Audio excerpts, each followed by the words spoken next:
মাগুরায় ৮ বছরের শিশুকে ধর্ষণের ঘটনায় জড়িতদের সর্বোচ্চ শাস্তির দাবিতে মধ্যরাতে ঢাকা বিশ্ববিদ্যালয় ক্যাম্পাসে বিক্ষোভ করেছেন ছাত্রীরা। শনিবার দিনগত রাত 12:30টার দিকে বিশ্ববিদ্যালয়ের কবি সুফিয়া কামাল হল থেকে বিক্ষোভ মিছিল নিয়ে বের হন তারা।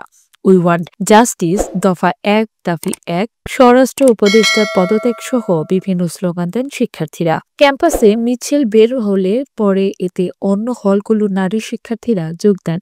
শেষ খবর পাওয়া পর্যন্ত রাত ১টার দিকে রাজু ভাস্কর্যের পাদদেশে জড়ো হয়ে তাদের বিক্ষোভ মিছিল করতে দেখা যায়। বিক্ষোভে অংশ নেওয়া শিক্ষার্থীরা বলেন, দেশে শিশু থেকে বৃদ্ধা কেউই ধর্ষকদের হাত থেকে রেহাই পাচ্ছে না। ধর্ষকের গ্রেফতার করার পর তাদের বিচার হয় কি হয় না তা আমরা জানতে পারি না। দেখা যায় ধর্ষকরা জামিন পেয়ে বাইরে অবাধে চলাফেরা করে।